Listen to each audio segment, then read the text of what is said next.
मुद्रा राज्य में एक चंद्रा नाम का राजा रहता था। राजा चंद्रा अक्सर गांव-गांव जाकर प्रजा और लोगों की समस्याओं को सुनता था और उनमें सुधार की पूरी कोशिश करता था। उसकी कर्तव्य निष्ठा के चर्चे दूर देशों तक फैले हुए थे।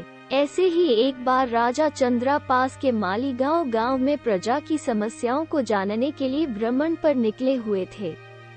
उसी दौरान राजा चंद्रा के कुर्ते का एक बटन टूट गया। राजा चंद्रा ने तुरंत मंत्री को बुलाया और आदेश दिया कि जाओ, इस गांव में से ही किसी अच्छे से दर्जी को बुला लाओ जो मेरे कुर्ते का बटन लगा दे।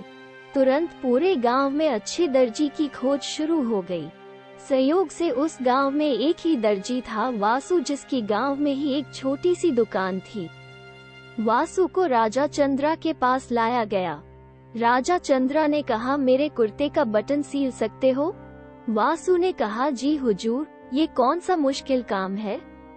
वासु ने तुरंत अपने थैले से धागा निकाला और राजा चंद्रा के कुर्ते का बटन लगा दिया। राजा चंद्रा ने खुश होकर दर्जी वासु से कहा, बताओ तुम्हें इस काम के कितने पैसे दूं?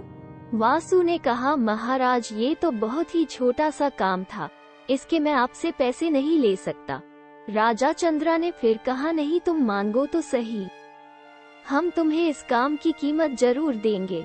वासु ने सोचा कि बटन तो राजा चंद्रा के पास था ही, मैंने तो बस धागा लगाया है, मैं राजा चंद्रा से इस काम के 2 रुपए मांग लेता हूँ। फिर से वासु ने मन में सोचा कि मैं राजा चंद्रा से अगर 2 रुपए मांगूंगा तो राजा चंद्रा सोचेगा कि इतने से काम के इतने सारे पैसे मांग रहा है, कहीं राजा चंद्रा ये न सोचे कि बटन लगाने के मेरे से 2 रुपए ले रहा है तो गांव वालों से कितना लेता होगा ये दर्जी। यही सोचकर वासु ने कहा, महाराज, आप अपनी स्व इच्छा से कुछ भी दे दें। अब राजा चंद्रा को भी अपनी हैसियत के हिसाब से देना था ताकि समाज में उसका रुतबा छोटा न हो जाए। यही सोचकर राजा चंद्रा ने दर्जी वासु को 2 गांव देने का आदेश दे दिया। अब वासु मन ही मन में सोचने लगा कि कहाँ तो मैं 2 रुपए मांगने की सोच रहा था और कहाँ तो राजा चंद्रा ने 2 गांवों का मालिक मुझे बना दिया।